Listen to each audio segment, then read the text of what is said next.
चलो विद्यार्थी मित्रों, छेल्ले आपणे हेसनो उष्मा संकलननो नियम भण्या था बराबर। एना उपरांत सर्जन एंथाल्पी, उष्मा रासायनिक समीकरण आवा बीजा पदोनी पण आपणे ओळखाण करी हती। हवे आपणे जुदा जुदा प्रकारनी एंथाल्पीमां आगळ वधीए छीए, जे आपणे प्रक्रियाना आधारे नाम आपवुं सरळ पड़शे। एमां पहेली आपणे भणीए छीए दहन एंथाल्पी बराबर। चलो तो दहन एंथाल्पी कोने कहेवाय? चलो पहला तो आपणे एनी व्याख्या आपीए के जो 1 मोल पदार्थ दहन पामे त्यारे 1 मोल पदार्थ दहन पामे त्यारे आपेला निर्दिष्ट तापमाने प्रक्रियको अने निपजो प्रमाणित अवस्था होय त्यारे थतो एंथाल्पी फेरफार, जेने आपणे शुं कहीशुं? दहन एंथाल्पी कहीशुं। 1 मोल पदार्थ दहन पामे त्यारे आपेला निर्दिष्ट तापमाने प्रक्रियको अने निपजो केवा होवा जोईए? प्रमाणित अवस्थामां होवा जोईए। तो आ दरमियान थतो एंथाल्पी फेरफार, अथवा आपणे एनी बीजी व्याख्या आपी तमने समजाय एवी, अचल दबाणे। केम के अचल दबाण तो आपणे कंपलसरी लेवुं पड़शे, केम के आपणे एंथाल्पीनी वात करीए छीए। अचल दबाणे थतो उष्मानो फेरफार एने ज एंथाल्पी कहेवाय। अचल दबाणे 1 मोल कार्बनिक पदार्थनुं दहन करता मळती निपज दरमियान थतो एंथाल्पी फेरफार, जेने शुं कहेवाय? दहन एंथाल्पी कहेवामां आवे छे। अचल दबाणे दाखला तरीके आपणे उदाहरण लईए, मानी लो के आ मिथेन छे, तो मिथेननुं दहन ऑक्सिजननी हाजरीमां थाय। आ गैसियस फॉर्म, आ पण गैसियस फॉर्म छे। तमे जाणो छो के कार्बनिक पदार्थनुं दहन थाय एटले निपज तरीके शुं मळे? जेटला कार्बन एटला कार्बन डायोक्साइड अने जेटला हाइड्रोजन एना करता अर्धा पाणी, એટલે અહીંયા શું મળશે? લિક્વિડ ફોર્મ મળશે। ઓકે, બેલેન્સ કરવા માટે 2 ને 2 4 ઓક્સિજન, તો અહીં કેટલા મૂકી દઈશું? 2। આ દહન એન્થાલ્પીનું સમીકરણ થઈ ગયું બરાબર। હવે એના માટે પ્રક્રિયા દરમિયાન જે ઉત્પન્ન થશે એને ડેલ્ટા કમ્બન્શન સી કેટલું હશે? એક પ્રકારની પ્રક્રિયા એન્થાલ્પી છે પણ દહન થાય છે માટે એને દહન એન્થાલ્પી તરીકે ઓળખે છે। બાકી એ રિએક્શન એન્થાલ્પી તો છે જ, સાથે સાથે એને કમ્બન્શન એન્થાલ્પી કહેશું। અને એનું મૂલ્ય કંઈક હશે, માની લો કે કેટલું છે? તો કે x બરાબર કિલો જૂલ પર મોલ। કેટલું હશે? x કિલો જૂલ પર મોલ। જ્યાં જ્યાં સમીકરણમાં આપણે એની જરૂરિયાત પડશે ત્યાં ત્યાં એમનું મૂલ્ય આપણને ઓલરેડી આપેલું હશે। ઓકે, આ એમની વાત કરી બરાબર। તો આના પરથી કેટલાક પોઈન્ટ લખીએ આપણે। જો દહન પ્રક્રિયા હંમેશા ઉષ્મા સેપક જ હોય, એટલે કે ડેલ્ટા CH નું મૂલ્ય કેવું હોય? નેગેટિવ જ હોય। તમે જો ફોર્મેશન એન્થાલ્પી કેવું હતું? એ મોટા ભાગે કેવું હોય? તો કે ઉષ્મા શોષક હોય, સેપક હોય, પણ ઘણીવાર આપણે શોષક પણ જોવા મળતું હતું। જ્યારે આ કમ્પલસરી કેવું હોય? ઉષ્મા સેપક જ હોય, હંમેશા ઉષ્મા ઉત્પન્ન થતી હોય। કારણ કે કોઈ પણ બળતણનું દહન આપણે શા માટે કરીએ છીએ? બળતણનું દહન કરવાનો આપણો એક જ પર્પઝ હોય, હંમેશા ઉર્જા મેળવવી। આપણે કંઈક ઉર્જા મેળવવા માટે બળતણનું દહન કરતા હોઈએ। માટે આપણે એમ કહેશું કે કોઈ પણ કાર્બનિક પદાર્થનું દહન થાય ને એટલે નિપજો જેટલા કાર્બન એટલા શું મળશે? CO2 મળશે, તથા જેટલા હાઇડ્રોજન અડધા શું મળશે? પાણી મળશે। નિપજ તરીકે એક CO2 હશે ને બીજું કોણ હશે? પાણી હશે। આ એમની અગત્યની બાબત છે। બીજું દહન એન્થાલ્પી માટેની આપણે વાત કરીએ તો તમે જો દહન એન્થાલ્પીને ડેલ્ટા CH સંજ્ઞા વડે દર્શાવાય। માનો કે પ્રમાણિત છે તો અહીં આપણે સિમ્બોલ પણ લખીશું। દહન એન્થાલ્પી પણ દહન એન્થાલ્પી એક પ્રકારની શું છે? પ્રક્રિયા એન્થાલ્પી છે. આપણે વાત કરીને કે ભાઈ બધી જ એન્થાલ્પી છે તો પ્રક્રિયા એન્થાલ્પી, પણ જુદી જુદી પ્રક્રિયામાં એને જુદા જુદા નામ આપવામાં આવે છે. બાકી છે તો પ્રક્રિયા એન્થાલ્પી, રિએક્શન એન્થાલ્પી પણ કહેવામાં આવે છે. આ એમની બાબત છે. નિપજો તરીકે CO2 અને બીજું કોણ હોય? પાણી હોય. હંમેશા ઉષ્મા શેપક હોય. ક્યાં ઉપયોગ થાય? ખાસ કરીને તમે જો ઉદ્યોગોમાં તેનો ઉપયોગ થાય. આ ઉપરાંત રોકેટ કાર્યોમાં અને ઘર વપરાશમાં પણ તેનો શું કરે છે? જીવનના જુદા જુદા તબક્કામાં તેનો શું થાય છે? ઉપયોગ થાય છે. કેમ કે આપણે દહન વગર ચલાવી શકતા નથી, અને દહન હંમેશા ઓક્સિજનની હાજરીમાં જ થાય. જો કોઈ પણ કાર્બનિક પદાર્થનું દહન આપણે કોની હાજરીમાં કરી શકીએ? આમની હાજરીમાં કરી શકીએ. દહન એન્થાલ્પી જો હાઇડ્રોકાર્બન માટે હોય તો આપણે એના કોમન સમીકરણો પણ લખી શકીએ છીએ. માનો કે કોમન સમીકરણ, માનો કે આલ્કેન માટે લખવું છે તો આપણે આવું લખી શકીએ. આલ્કેન માટે, આલ્કીન માટે અલગ હશે, આલ્કાઇન માટે અલગ હશે, આલ્કોહોલ માટે, આ બધા જ કાર્બનિક પદાર્થો છે. હવે માની લો કે ઓક્સિજનની હાજરીમાં દહન થાય તો NCO2, જેટલા કાર્બન એટલા કાર્બન ડાયોક્સાઇડ, જેટલા હાઇડ્રોજન છે એના કરતાં અડધા પાણી, એટલે એને ભાગ્યા 2 કરો એટલે N+1 આવશે. એટલે શું થશે? N+1 શું આવશે? H2O. સ્વાભાવિક છે, કેમ કે આના કરતાં અડધા પાણી મળશે. ઓક્સિજન જો કેટલા છે? 2N, બરાબર, પ્લસ N+1. ઓક્સિજન ટોટલ કેટલા થશે? તો કે 2N + N+1 એટલે 3N+1, બરાબર. એને અહીં આપણે મૂકવાનું થાય તો એને ભાગ્યા શું કરવું પડે? 2, એટલે 3N+1 બાય શું કરવું પડશે? 2. ઓકે, તો આ રીતે આપણે સમીકરણની અંદર કિંમત પણ મૂકી શકીએ છીએ. તો આ કોમન સમીકરણ છે. તો ચાલો એવું એક સમીકરણ આપણે લખીએ. દહન એન્થાલ્પીનું સમીકરણ લખવાનું કે તો તમને સ્વાભાવિક છે. માની લો કે તમને એમ કીધું છે કે ભાઈ બ્યુટેનનું દહન દર્શાવો, તો જો C4H10 કેવું હોય? ગેસિયસ ફોર્મમાં. કોની હાજરીમાં દહન થાય? ઓક્સિજનની હાજરીમાં દહન થાય. શું થશે? તો કે જેટલા કાર્બન એટલા કાર્બન ડાયોક્સાઇડ, અને જેટલા હાઇડ્રોજન એના કરતાં અડધા શું બનશે? પાણી બની ગયું. બરાબર. કેવું બનશે? લિક્વિડ સ્ટેટમાં. આપણી વ્યાખ્યા અનુસાર 1 મોલ પદાર્થ જ લીધો. જો 1 મોલ પદાર્થ દહન પામે ત્યારે નિર્દિષ્ટ તાપમાને પ્રક્રિયકો અને નિપજોની પ્રમાણિત અવસ્થામાં હોય. કાર્બન ડાયોક્સાઇડની પ્રમાણિત અવસ્થા ગેસ, પાણીની પ્રમાણિત અવસ્થા શું છે? લિક્વિડ. ત્યારે થતો એન્થાલ્પી ફેરફાર, માનો કે ત્યારે થતો એન્થાલ્પી ફેરફાર, reaction enthalpy is equal to શું લખાય? Combustion enthalpy. બેયના મૂલ્ય આપણને જોવા સરખા જ મળશે. અને એનું મૂલ્ય કેટલું છે? તો કે 2658 -2658 કિલો જૂલ પર મોલ. કેમ કે સેપક પ્રક્રિયા છે એટલે હંમેશા ઉષ્મા ઉત્પન્ન થતી હોય. ઓકે, ચાલો બીજું ઉદાહરણ લઈએ આપણે ગ્લુકોઝ માટે. ગ્લુકોઝ માટે તો જો ગ્લુકોઝ C6H12O6 આ શું છે? ગ્લુકોઝ છે. માનો કે એને આપણે ગેસિયસ ફોર્મમાં લીધું છે. એની પ્રક્રિયા આપણે ઓક્સિજન સાથે કરીએ છીએ તો સ્વાભાવિક છે જેટલા કાર્બન એટલા કાર્બન ડાયોક્સાઇડ. કેટલા? 6 CO2 બનશે, બરાબર. હાઇડ્રોજન 12 છે તો 6 શું બનશે? H2O બનશે. બેલેન્સ કરવા માટે ઓક્સિજન જો કેટલા છે?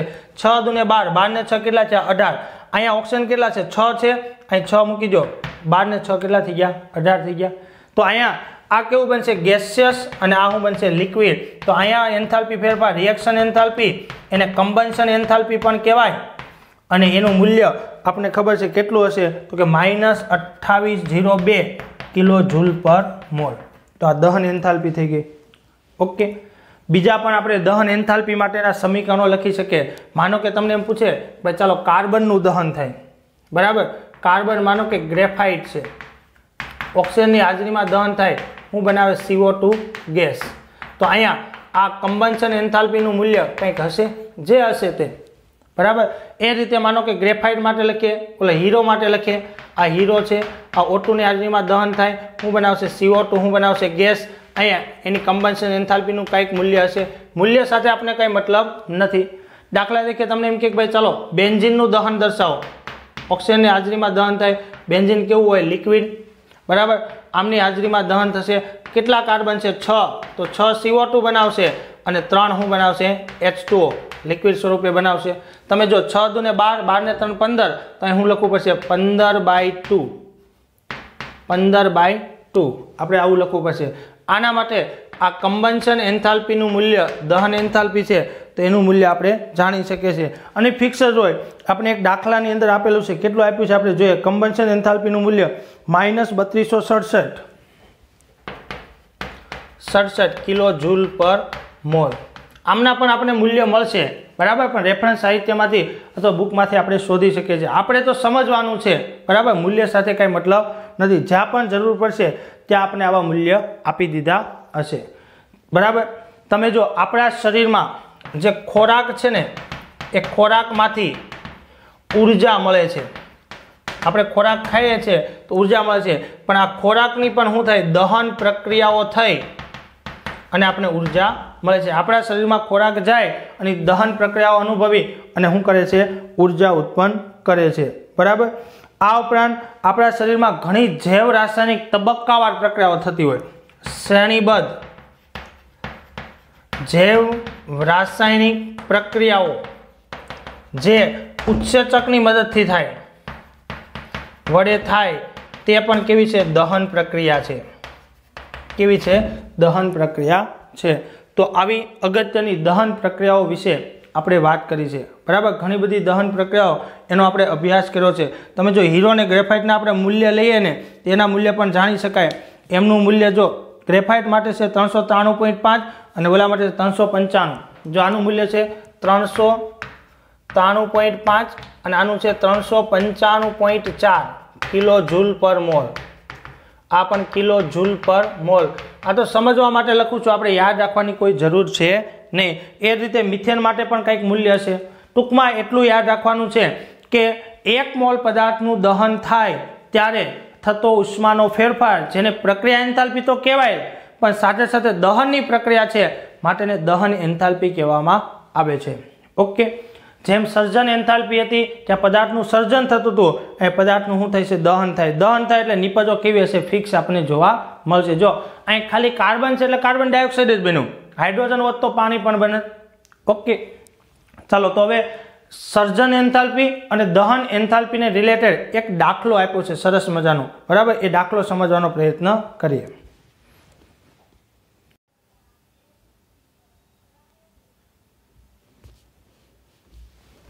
चलो हवे आपणे दाखलो आप्यो छे कोयडा नंबर 6.9। आ दाखलो एटला माटे समजीए छे के आपणे सर्जन एन्थाल्पी अने दहन एन्थाल्पी सरळताथी समजी शकाय एटला माटे। दाखलो कंईक आवो आप्यो छे। जो 1 मोल बेन्जीननुं 298 केल्विन तापमाने अने 1 एटमोस्फियर दबाणे थाय छे, पछी दहन पछी CO2 અને H2O निपजे छे। એટલે આપણે 1 मोल बेन्जीन आप्यो छे एनुं दहन थाय छे અને ત્યારે 3267 કિલો જૂલ ઉષ્મા ઉત્પન્ન થાય છે। એટલે જો બેન્ઝીનની દહન એન્થાલ્પી આપી છે ડેલ્ટા સી એચ C6H6 એની દહન એન્થાલ્પીનું મૂલ્ય આપણને આપ્યું છે -3267 કિલો જૂલ પર મોલ। 1 મોલ બેન્ઝીનનું 298 કેલ્વિન તાપમાને અને 1 વાતાવરણ દબાણે દહન થાય છે અને CO2 અને પાણી બને છે અને એટલી ઊર્જા મુક્ત થાય છે। બેન્ઝીનની સર્જન એન્થાલ્પી ગણો। આપણે ગણવાનું છે ડેલ્ટા ફોર્મેશન H0 બરાબર। એનું મૂલ્ય આપણે ગણવાનું છે કોના માટે બેન્ઝીન માટે। આ આપણે ગણવાનું છે। CO2 અને H2O ની સર્જન એન્થાલ્પી આપણને આપી દીધી છે। તમે જો ફોર્મેશન એન્થાલ્પી ઓફ CO2 અને ફોર્મેશન એન્થાલ્પી ઓફ आपने आप्યું છે H2O। आ बंनेना मूल्य ऑलरेडी आपी दीधा छे। एकनुं मूल्य आप्યું છે -393.5 किलो जूल पर मोल अने आनुं मूल्य आपने आप्યું છે -285.8 किलो जूल पर मोल। एटली माहिती आपने आपेली छे। आमां दाखलो आपने घणो टिपिकल आप्यो छे, पण आपणे ए मेथडथी नहीं, हूँ तमने जे शीखवुं छुं ने ए मेथडथी आपणे करवानुं छे। खूब सरळताथी करी शकाय અને આમાં સમજવાનું ઘણું બધું છે। ચાલો હવે આપણે જે આપેલું છે ને એમની વાત કરીએ। પહેલા એક તો દહન એન્થાલ્પી આપી છે। હવે સમીકરણ બનાવતા આપણે આવડવા જોઈએ। સર્જન એન્થાલ્પી આપી છે અને આ પણ આપ્યું છે। આપણે શોધવાનું શું છે તો કે સર્જન એન્થાલ્પી શોધવાની છે કોની બેન્ઝીનની। તો પહેલા તો જો શરૂઆત કરીએ આપણે। શોધવાનું કોણ છે તો કે સર્જન એન્થાલ્પી બેન્ઝીનની શોધવાની છે। તો એનું સમીકરણ બનાવતા આપણે આવડવું જોઈએ। જો C6H6 એનું પ્રમાણિત સ્વરૂપ કોણ છે? લિક્વિડ છે ને. 1 મોલ સંયોજન બનાવવું છે. તેમાં રહેલા તત્વોમાંથી, ચાલો એમાં તત્વો કોણ કોણ છે? તો કે કાર્બન અને બીજો કોણ છે? હાઇડ્રોજન છે. કાર્બનનું પ્રમાણિત સ્વરૂપ કોણ છે? તો કે ગ્રેફાઇટ. અને હાઇડ્રોજનનું પ્રમાણિત સ્વરૂપ કોણ છે? તો કે ગેસ. બેલેન્સ કરવા માટે અહીં કેટલા મૂકવા પડશે? 6. અહીં કેટલા મૂકવા પડશે? 3. આ સર્જન એન્થાલ્પીનું સમીકરણ લખી દીધું. તો હવે આ પ્રક્રિયા દરમિયાન જે એન્થાલ્પી ફેરફાર થશે એ એન્થાલ્પી ફેરફાર ફોર્મેશન એન્થાલ્પી ઓફ બેન્ઝીન બરાબર હશે? આપણે શોધવાનું છે. કેમ એના બરાબર હશે? કારણ કે નિપજો માઇનસ પ્રક્રિયકો કરશો તો આ તો શૂન્ય હશે, તો મળેલી એન્થાલ્પી આના બરાબર થશે કે નહીં? આ સર્જન એન્થાલ્પીનું સમીકરણ જે આપણે મેળવવાનું છે ને એનું સમીકરણ બનાવ્યું. ઓકે, ચાલો હવે આપણે દહન એન્થાલ્પીનું સમીકરણ, હવે આ શોધવા માટે આપણે બીજા પેટા સમીકરણો બનાવવા પડશે. ચલો, બેન્ઝીનની દહન એન્થાલ્પીનું સમીકરણ, આ સર્જન એન્થાલ્પી બેન્ઝીન C6H6. હવે દહન એન્થાલ્પી શું આવશે? C6H6. હવે દહન એન્થાલ્પી એટલે આપણે શું કીધું? 1 મોલ સંયોજનને આપણે દહન કરવાનું છે. ઓલામાં 1 મોલ સંયોજન બનાવવાનું હતું, અહીંયા શું કરવાનું છે? દહન કરવાનું છે. તમે જો 1 મોલ સંયોજન દહન થાય તો હંમેશા ઓક્સિજનની હાજરીમાં દહન થાય, એટલે O2 ગેસ લેવું પડશે. આપણે કીધું જેટલા કાર્બન એટલા કાર્બન ડાયોક્સાઇડ અને જેટલા હાઇડ્રોજન એના કરતાં અડધા શું બનશે? પાણી. એની પ્રમાણિત અવસ્થામાં થશે. ચલો, બેલેન્સ કરવા માટે 6 દુ ને 12, 12 ને 3 કેટલા થયા? 15. અહીંયા લખશું આપણે 15/2. આ બેલેન્સ થઈ ગયું. આ તબક્કા દરમિયાન જે એન્થાલ્પી ફેરફાર થાય, આ એન્થાલ્પી ફેરફાર એ કોના બરાબર હશે? એની કમ્બન્શન એન્થાલ્પી બરાબર હશે. અને એનું મૂલ્ય આપણને આપ્યું છે -3267 કિલો જૂલ પર મોલ. આ મૂલ્ય આપણને આપી દીધું છે. ઓકે, ચાલો આને આપણે સમીકરણ નંબર, ચાલો સરળતા માટે આપણે આને હું નીચે લખું છું. ચાલો ચાલશે, ત્યાં લખીએ છીએ. ઓકે, આને આપણે કહી દઈએ છીએ સમીકરણ નંબર 1. બીજું આપણે આપ્યું છે સર્જન એન્થાલ્પી ઓફ CO2. તો જો CO2 નું સર્જન કરવાનું છે, બરાબર. શેમાંથી? એમાં રહેલા તત્વોમાંથી. ચલો, એમાં રહેલા તત્વો કોણ છે? તો કે ગ્રેફાઇટ છે, પ્લસ બીજું કોણ છે? તો કે O2 છે. આની સ્થિતિ દર્શાવી દીધી. 1 મોલ સંયોજન તેમાં રહેલા તત્વોમાંથી બને ત્યારે થતો એન્થાલ્પી ફેરફાર reaction enthalpy is equal to formation enthalpy of શું લખાય? તો કે CO2. અને કેટલું છે? તો કે CO2 નું મૂલ્ય આપણને આપ્યું જ છે -393.5 કિલો જૂલ પર મોલ. આને કહીશું આપણે સમીકરણ નંબર 2 થશે. ત્યાર પછી ત્રીજો આપણે સર્જન એન્થાલ્પી પાણી માટે આપી છે. તો જો 1 મોલ સંયોજન બનાવવાનું છે. શેમાંથી બનાવવું છે? એમાં રહેલા તત્વોની પ્રમાણિત સ્થિતિમાંથી બનાવવાનું છે. બેલેન્સ કરવા માટે અહીંયા 1/2 લખી દેશું. તો અહીંયા થતો રિએક્શન એન્થાલ્પીનો ફેરફાર જેને ફોર્મેશન એન્થાલ્પી ઓફ શું કહીશું આપણે? H2O. અને એનું મૂલ્ય આપણને આપ્યું છે -285.8 કિલો જૂલ પર મોલ. સમીકરણ નંબર 3. 3 સમીકરણ આપણને મળી ગયા, બરાબર. આ 3 સમીકરણને કેવા સમીકરણ કહેવાય? ઉષ્મા રાસાયણિક સમીકરણ. આ એનો રાસાયણિક ભાગ છે અને આ એનો ઉષ્મા ધરાવતો ભાગ છે, બરાબર. ઉષ્મા રાસાયણિક સમીકરણ આપણે એમ કીધું હતું કે ઉષ્મા રાસાયણિક સમીકરણનો સરવાળો, બાદબાકી, ગુણાકાર અને ભાગાકાર કરી શકાય. ઓકે, તો હવે જો આ 3 સમીકરણ જે આપણે આપેલા છે, જો વિધાન સ્વરૂપે આપ્યા, એના આપણે સમીકરણો બનાવી દીધા. હવે આ 3 સમીકરણનો ઉપયોગ કરી અને આપણે આ સમીકરણ મેળવવાનું છે. તો આ સમીકરણ મેળવવા માટે આમાં જે ચેન્જીસ કરવું હોય ને કરી શકાય. ગુણાકાર કરી શકાય, ભાગાકાર કરી શકાય, સરવાળો કરી શકાય અને બાદબાકી કરી શકાય. તો ચાલો આપણે આ સમીકરણની અંદર આમની જરૂર છે. જો કોની? બેન્ઝીનની જરૂર છે. હવે બેન્ઝીન આ સમીકરણમાં છે ને, તો આ સમીકરણને આ બેન્ઝીન નિપજ બાજુ છે ને આમાં કેવું છે? પ્રક્રિયક બાજુ છે. અને પ્રક્રિયક બાજુ છે તો આપણે એને શું કરવું પડશે? ઉલટાવવું પડશે. તો હું આવું લખું, સમીકરણ 1 ને ઉલટાવતા 1 ઉલટાવી દેશું એટલે બેન્ઝીન પહેલી બાજુ, બાકીનું ઓટોમેટિક બેલેન્સ થશે. સમીકરણ 1 ને ઉલટાવતા. બીજું કોણ જોઈએ છે આપણે? કાર્બન ગ્રેફાઇટ જોઈએ છે. ચલો, આ સમીકરણમાં કાર્બન છે. કાર્બન કેટલો છે? 1 જ છે, પણ આપણે જોઈએ છે કેટલા? 6. તો આપણે એમ કહેશું સમીકરણ 2 ને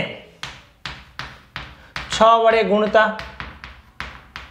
ચલો બીજું થઈ ગયું. ત્યાર પછી હાઇડ્રોજન કેટલા જોઈએ છે આપણે 3 મોલ. આમાં કેટલું છે 1 જ મોલ.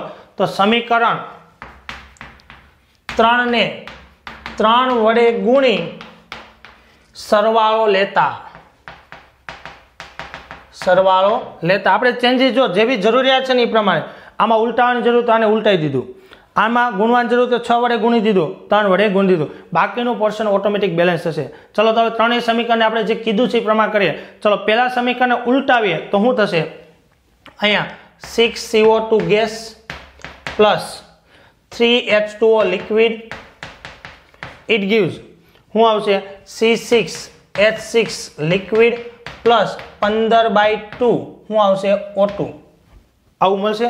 આ કેવું હશે? ગેસિયસ ફોર્મમાં. હવે મેં કીધું એમ કે જો સમીકરણ ઉલટાશે ને તો એની એન્થાલ્પી પણ ઉલટાશે. ઉષ્મા રાસાયણિક ગતિકરણમાં આપણે કીધું હતું, એમોનિયાની બનાવટનું ઉદાહરણ લીધું હતું, બરાબર.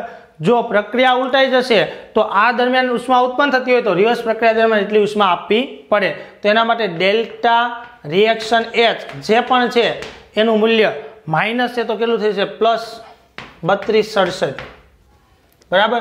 આ એમાં આવશે કિલો જૂલ પર મોલમાં. ઓકે, ચલો બીજા સમીકરણને 6 વડે ગુણો. બીજું સમીકરણ છે ને 6 વડે ગુણીએ તો શું થશે? 6C ગ્રેફાઇટ થશે. પછી 6O2 ગેસ, ઇટ ગીવ્સ શું આવશે? 6CO2 શું થશે? ગેસ. તો હવે તમે જો આને 6 વડે ગુણ્યું છે ને તો એની પ્રક્રિયા એન્થાલ્પીને પણ 6 વડે ગુણવી પડે. એની જે પ્રક્રિયા એન્થાલ્પી છે ને એને પણ 6 વડે આપણે ગુણવી પડે. તો હવે તમે જો એમાં પ્રક્રિયા એન્થાલ્પી કેટલી છે? 393.5 ગુણ્યા કેટલા કરવા પડશે? 6. એટલે આપણે આન્સર મળશે 2300, પણ કેવા આવશે? -2361 કિલો જૂલ પર મોલ આપણે મળી ગયું. ચલો ત્રીજું પદ કોણ છે? આ તો અહીંયા આપણે લખશું 3H2 ગેસ, અહીંયા શું આવશે? 3/2 O2 ગેસ, એમાંથી આપણને મળશે 3H2O 3 વડે ગુણીએ લિક્વિડ. તો આમની જે એન્થાલ્પી છે એને કેટલા વડે ગુણવી પડશે? 3 વડે. ચાલો તો 285.8 ગુણ્યા કેટલા કરશું આપણે? 3. એટલે આપણે મળશે 857.4 કિલો જૂલ પર મોલ. પણ આ પણ એની શું છે? પ્રક્રિયા એન્થાલ્પી છે. ઓકે, હવે આપણે એનો શું કરવાનો છે? સરવાળો કરવાનો છે. જો આમનો સરવાળો થશે તો એન્થાલ્પીનો પણ શું થશે? સરવાળો થશે. ચલો પહેલા તો જેટલા ઉડતા હોય એટલા પદ ઉડાડી દઈએ. આ બાજુના સામસામેના ઉડી જશે. જો 6CO2 સામે કેન્સલ, 3H2O સામે પણ શું થશે? કેન્સલ થશે. અહીંયા ઓક્સિજન કેટલા છે? જો 6O2 અને 3/2 એટલે દોઢ કહેવાય. એટલે ટોટલ કેટલા છે? 6 અને 1 7 અને 0.5 થશે. 6 અને આ દોઢ એટલે કેટલા થાય? 7.5. અથવા તમે આ બેનો સરવાળો કરો છો 6 પ્લસ 3/2 તો આની સાથે ગુણાય એટલે 12 પ્લસ 3/2 આવશે. લસા લેશું એટલે 2 અહીં ગુણાય 12, 15/2 થશે. એટલે જો આ 15/2 એટલે 7.5 જ કહેવાય ને. એટલે જો આ ઓક્સિજન સામે શું થશે? કેન્સલ થઈ જશે. ઓક્સિજન પણ ઉડી ગયા. બાકી કોણ રહ્યું? તો કે બાકી રહ્યું આ પદ છે. જો બાકી રહ્યું ને એ આ પદ છે. ચાલો આને કાઢી નાખું છું, વધારાનું છે એટલે. ચાલો બાકી કોણ રહ્યું? 6 carbon graphite, okay, plus 3H2 શું આવશે? ગેસ. ઓકે, એમાંથી બનશે શું? તો કે C6H6 લિક્વિડ થશે ને. તો આપણે જે સમીકરણની જરૂર હતી ને એ મળી ગયું. જો મળી ગયું કે નહીં? તો આ સમીકરણ આપણે મળી ગયું તો થતો એન્થાલ્પી ફેરફાર પણ એટલો જ હશે કે નહીં, જે આપણે શોધવાનું છે. ચલો તેનું મૂલ્ય આપણે કાઢીએ તો કેટલું આવશે? તો જો સરવાળો એટલે થશે હું આ બે માઇનસ વાળા પદમાંથી આની શું થશે? બાદબાકી થશે. કેમ કે બે માઇનસ વાળા છે ને પ્લસ છે. એટલે જો સરવાળો લેવાનો મતલબ શું થશે? કે આ 3267 પ્લસ છે અને આ બે માઇનસ પેલા બેને ભેળવી દઈએ એટલે કેટલા આવશે? તો કે 2361 પ્લસ 857.4 આપને મળ્યું 3218.4. આ બેનું મૂલ્ય, બરાબર. એમાંથી આપણે આને બાદ કરશું એટલે એ મોટું મૂલ્ય થશે 3218 નાનું મૂલ્ય થશે એટલે -3267. ચલો 48.6 મળ્યું. ડેલ્ટા રિએક્શન H0 એ આપણે કેટલું મળ્યું? 48.6 કિલો જૂલ પર મોલ. પણ મૂલ્ય આપણે કેવું મળ્યું? ધન મળ્યું. એનો મતલબ કે આ સર્જન એન્થાલ્પીનું મૂલ્ય એ ધન છે, માટે આ પ્રક્રિયા કેવી હશે? ઉષ્મા શોષક હશે. તમે જો આનું સર્જન કરવું હશે ને તો પોતાની મેળે નહીં થાય. 6 ગ્રેફાઇટ ને 3s2 ભેગા કરી અને એટલી ઉષ્મા આપણે આપવી પડશે. આપણે બુકમાં એના સ્ટેપ પાડીને પૂછ્યું છે, પણ આપણે સ્ટેપ પાડવાની જરૂર નથી. મેં તમને કીધું એમ પ્રમાણે તમને જે પૂછ્યું છે એનું સમીકરણ બનાવો. આ સમીકરણ મેળવવા માટે બાકીના સમીકરણમાં તમે ગુણાકાર, ભાગાકાર, સરવાળો, બાદબાકી જે થતું હોય એ વસ્તુ તમે કરશો એટલે ઓટોમેટિક તમને જવાબ મળશે. ફરીથી દાખલો તમને સમજાવું. અગત્યનો દાખલો છે. હેસના ઉષ્મા સંકલનના નિયમનો ઉપયોગ કર્યો, ઉષ્મા રાસાયણિક સમીકરણનો ઉપયોગ કર્યો, સર્જન એન્થાલ્પીનો કર્યો અને દહન એન્થાલ્પીનો કર્યો. તમે જો કે જે એન્થાલ્પી છે એને અનુરૂપ તમને હવે સમીકરણ બનાવતા આવડવા જોઈએ, તો ઓટોમેટિકલી તમે આ વસ્તુ કરી શકશો. ચલો, શું કર્યું આપણે? તમને આપ્યું છે બેન્ઝીનની દહન એન્થાલ્પી, એનું સમીકરણ લખ્યું. આપણે ખબર છે બેન્ઝીનને 1 મોલનું દહન થાય, ઓક્સિજનની હાજરીમાં CO2 પાણી બનશે, આપ્યું છે. સર્જન એન્થાલ્પી ઓફ CO2 આપ્યું, એનું સમીકરણ બનાવ્યું. સર્જન એન્થાલ્પી ઓફ H2 આપ્યું, એની આપણે સમીકરણ બનાવ્યું. શોધવાનું આ છે તો એમનું સમીકરણ બનાવ્યું. હવે આ સમીકરણ મેળવવા માટે આ 3 સમીકરણમાં ચેન્જીસ કરશું. તો જો આ બાજુ બેન્ઝીન જોઈએ તો આ સમીકરણને ઉલટાવી દો. આ બાજુ 6 કાર્બન જોઈએ તો આને 6 વડે ગુણી દો. આ બાજુ આપણે 3 હાઇડ્રોજન જોઈએ તો આને કેટલા? 3 વડે ગુણી દો. 3 નો પછી આપણે શું કરી દીધો? સરવાળો. એટલે આપણે જે સમીકરણ મળ્યું એને અનુરૂપ પ્રક્રિયા એન્થાલ્પી ફેરફાર, જેને એની શું કહેવાય? સર્જન એન્થાલ્પી કહેવાય. એટલે આ જે છે એ કોના બરાબર છે? ફોર્મેશન એન્થાલ્પી ઓફ શું આવશે? C6H6. બેન્ઝીનની સર્જન એન્થાલ્પી બરાબર લખી શકીએ છીએ. ઓકે, તો આ એક અગત્યનો દાખલો છે. તમને દહન એન્થાલ્પી, સર્જન એન્થાલ્પી સમજાય એટલા માટે આપણે અહીંયા દાખલો ગણી કાઢ્યો છે. ઓકે,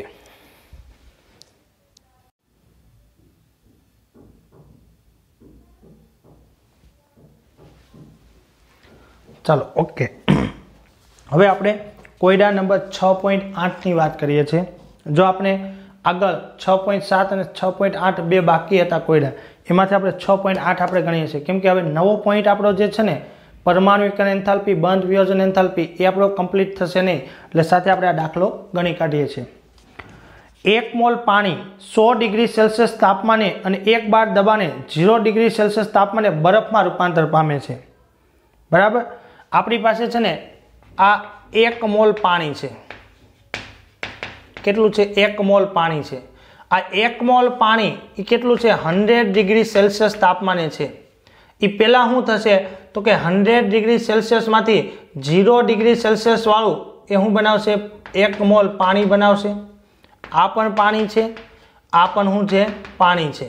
ઓકે, 1 મોલ પાણી 100 ડિગ્રી સેલ્સિયસ તાપમાને અને 1 બાર દબાણે 0 ડિગ્રી સેલ્સિયસ તાપમાને બરફમાં રૂપાંતર પામે છે. એટલે પછી એનું H2O શું થશે? સોલિડમાં રૂપાંતર થશે. આ પણ લિક્વિડ છે, આ પણ શું છે? લિક્વિડ છે.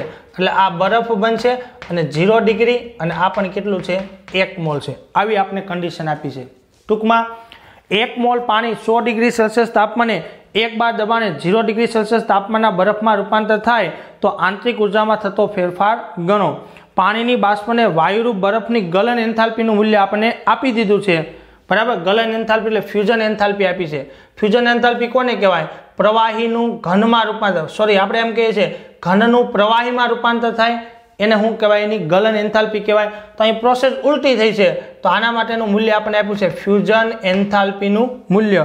કેટલું આપ્યું છે? 6 કિલો જૂલ પર મોલ. બરાબર? તમે જો ઘનનું પ્રવાહી બનો તો આપવી પડે, અહીંયા શું થશે? -6 કિલો જૂલ પર મોલ. આવું થશે. બરાબર? ફ્યુઝન એન્થાલ્પી આપણે પ્લસ લઈ લઈએ, પછી આપણે કિંમત મૂકશું ત્યારે એને માઇનસ કરશું. પાણીની ઉષ્મા ક્ષમતા આપી છે. ઉષ્મા ક્ષમતા આપી છે આપણને C. બરાબર? અને કેટલી આપી છે? 4.2 જૂલ પર સેલ્સિયસ ઇન્ટુ ગ્રામ. બરાબર? પ્રતિ ગ્રામ આપી છે. મેં તમને બે પ્રકારની ઉષ્મા ક્ષમતા શીખવાડી છે, એક મોલર ઉષ્મા ક્ષમતા અને બીજું વિશિષ્ટ ઉષ્મા ક્ષમતા. એટલે આપણે વિશિષ્ટ ઉષ્મા ક્ષમતા આપી છે, પ્રતિ ગ્રામે આપી છે. ઓકે, ચાલો. 100 ડિગ્રી વાળું જે પાણી હોય એમાં પહેલા ધીમે ધીમે શું થશે? તાપમાન ઘટશે. तापमान घटीने केटલું થશે तो के 0 डिग्री થશે। पहला 100 डिग्री वाला पानी में 100 डिग्री वाला पानी में 0 डिग्री वाला पानी में रूपांतर थशे अने पछी एनु बरफ में कन्वर्जन थशे। तो अहींया जे एंथाल्पी फेरफार थाय एने डेल्टा H1 कहेवाय। अहींया जे एंथाल्पी फेरफार थशे एने डेल्टा H2 कहेशुं। बे तबक्कामां थशे तो कुल एंथाल्पी फेरफार आ बेना सरवाळा बराबर हशे। तो आपणे पहेला बे गणवा पड़शे अने पछी एनो सरवाळो करशुं अने सरवाळा कर्या पछी आपणे एनी आंतरिक ऊर्जा गणी शकशुं। ओके, चलो मैं तमने कीधुं के आ तो केवी छे रूपांतरण एंथाल्पी छे, फेज चेन्ज एटले आपणे कला रूपांतरण एंथाल्पी छे। ज्यारे तापमानमां ज्यारे वधारो घटाडो करवानी थाय त्यारे हमेशा कोनी वात करवी पड़े? CP/CV नी वात करवी पड़े। कोनी वात करवी पड़े? CP/CV नी आपणे वात करवी पड़े। अहींया आपणे तापमान घटाडवानुं छे, बराबर। जो तापमान वधारवुं होय तो उष्मा आपवी पड़े। आपणे जाणीए छीए उष्मा क्षमता शुं कहे छे के 1 ग्राम पदार्थनुं 1 डिग्री सेल्सियस तापमान वधारवुं होय तो केटली आपवी पड़शे? उष्मा क्षमता प्रमाणे 4.2। जो मोल नहीं आपी हो तो मोल माटे, ग्राम आप्यो हो तो ग्राम माटे। अहीं आपणी पासे 1 मोल एटले 18 ग्राम छे, बराबर। तो आपणे 100 डिग्री सेल्सियस तापमान वधारवुं छे तो मने कहो के केटલું आवशे? तो के एना माटे C उष्मा क्षमता आपने आपी दीधी छे, बराबर। उष्मा एटले Q अचल दबाणे करीए तो CP छेदमां हुं लखाय डेल्टा T आपणे लखी सकीए आ समीकरण अनुसार। तो आ QP ने आपणे डेल्टा H1 कहेशुं तो पहेलो तबक्को delta H1 is equal to हुं आवशे CP into delta T into अहींया पदार्थनुं हुं आवशे वजन, केम के आपणे प्रति ग्रामे लेवुं पड़शे ने। अहींया हुं लेशुं? ग्राम। वजन छे तो ग्रामे लेवुं पड़शे के नहीं? 1 डिग्री सेल्सियस वधारवा माटे मारे 4.2 आपवुं पड़शे, पण कोनुं? 1 ग्रामनुं। तेवा आपणी पासे वजन केटलुं छे तो के 18 ग्राम। तो जो 18 ग्राम वजन छे, बराबर। 1 ग्राम ने 4.2 आपवुं पड़े तो 18 ग्राम ने एटलुं आपवुं पड़े। 1 डिग्री माटे एटलुं तो आपणे तफावत केटलो छे? 100 डिग्री नो। जो केटलो छे? 100। तो અહીં કેટલા લખવા પડશે? 100। સમજ પડે છે? તમે જો 1 डिग्री सेल्सियस 1 ग्रामનું વધારવું છે તો 4.2 આપવું પડે। 2 डिग्री વધારવું છે તો બમણું 3 તો 3 તો એને ગુણવું પડશે આપણે કેટલા વડે? 100 વડે। બીજું આ બેને ગુણ્યા પછી એનું વજન કેટલું છે? 18 ગ્રામ। તો 1 ગ્રામ માટે એટલું તો 18 ગ્રામ માટે કેટલું? આવું થશે કે નહીં? તો આ બધા પદ છે એનો ક્રમમાં મૂકું તો આ રીતે મુકાય। જો CP કેટલું છે? 4.2, તાપમાનનો તફાવત કેટલો છે? 100 અને પદાર્થનું વજન કેટલું છે? તો કે 18 છે ને। આપણે જો વિશિષ્ટ ઉષ્મા ક્ષમતા આપી છે તો આ રીતે કેટલું આપણે ઉષ્મા અને બીજું કે અહીંયા ઉષ્મા આપણે શું કરવી પડશે? આપવી પડશે। સોરી, ઉષ્મા કેવી થશે? ઉત્પન્ન થશે, એટલે માઇનસ। કેમ ઉત્પન્ન થશે? કારણ કે તાપમાન ઘટે છે। જો તાપમાન વધારવું હોય તો ઉષ્મા આપવી પડે, તાપમાન ઓછું થાય ત્યારે ઉષ્મા શું થશે? ઉત્પન્ન થશે। ચલો તો આનું આપણે સાદુરૂપ આપી દઈએ તો 4.2 ગુણ્યા 100 ગુણ્યા કેટલા આવશે? 18 એટલે આપણે મળશે -7560। આ હેમાં જવાબ આવશે જૂલમાં। હેમાં આવશે જૂલમાં। जूल प्रति ग्राम आवशे, बराबर। हूँ आवशे? जूल प्रति ग्रामे। ओके, चलो तो अहींया पॉइंट कापी नाखो એટલે શું થશે? -7.56 हूँ आवशे? Kilo joule. एमां जवाब आवशे किलो जूल। आपने एनो आंसर आपने मळशे, किलो जूले आपने आंसर मळी जशे। ओके, आ पहेली एंथाल्पी मळी। હવે બીજું શું થયું? માનો કે એટલી ઉષ્મા આપીને એટલે 100 ડિગ્રી એટલી ઉષ્મા ઉત્પન્ન થઈને એટલે 100 ડિગ્રી વાળું પાણી 0 ડિગ્રીમાં કન્વર્ટ થઈ ગયું। હવે 0 ડિગ્રી વાળું 0 ડિગ્રીમાં શું કરે છે? બરફમાં રૂપાંતર પામે છે। તો ત્યાં શું થયું? એનું કલા રૂપાંતરણ થયું। તો જો જ્યારે પણ બરફમાંથી પાણી બને તો ઉષ્મા આપવી પડે, પણ પાણીમાંથી બરફ પડે ત્યારે એટલી ઉષ્મા શું થશે? ઉત્પન્ન થશે, જેનું મૂલ્ય આપણે આપેલું છે। તો ડેલ્ટા H2 નું મૂલ્ય કેટલું છે? તો કે 6 છે। તો અહીં કેટલું લેવું પડશે? -6.0 શું આવશે? કિલો જૂલ પર મોલ।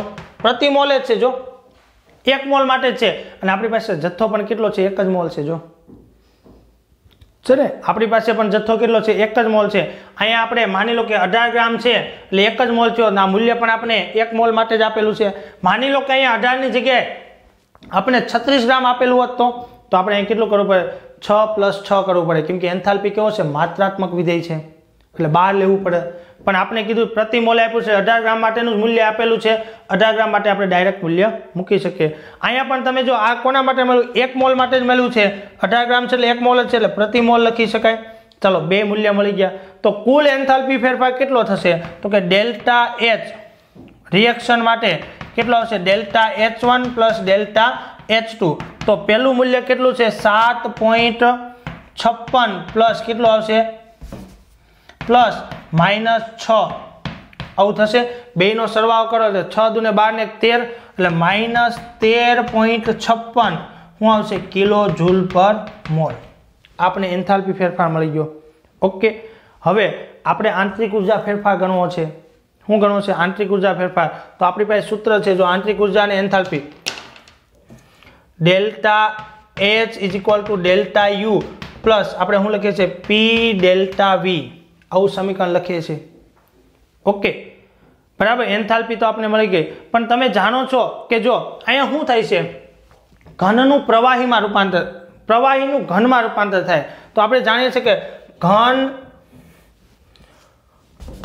પ્રવાહીનું ઘન બને ત્યારે કદમાં ફેરફાર કેવો હોય નહિવત, કદમાં ફેરફાર નહિવત હોય તો ડેલ્ટા V એટલે કેવું હોય લગભગ 0 જેટલું હોય, ડેલ્ટા V 0 એટલે P ડેલ્ટા V = પણ શું થશે 0, કેમ કે વાયુમય પ્રણાલી માટે અસરકારક હોય પણ આમના માટે તો કેવું હોય ખૂબ મહત્વનું હોતું નથી। આ કોણ છે V, P ડેલ્ટા V, તો આ પદ આપણે આમાં મૂકશું તો એન્થાલ્પીની કિંમત કેટલી આવી -13.56 = ડેલ્ટા U પ્લસ શું થઈ જશે 0, ધેરફોર ડેલ્ટા U = શું આવશે -13.56 કિલો જૂલ પર મોલ।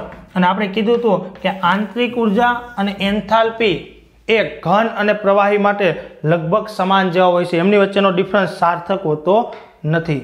ઓકે, તો આ ચેન્જીસ થાય યાદ રાખજો, તાપમાનમાં વધઘટ તો CPCV ના આધારે ગણી શકાય, અને ચેન્જીસ થાય તો આપણે કલા રૂપાંતરણ એન્થાલ્પીનો ઉપયોગ કરીને આપણે કરી શકીએ છીએ। ઓકે, તો 6.8 છે સમજાનો છે। ઓકે, પ્રયત્ન કરજો, સરળતાથી સમજી શકશો।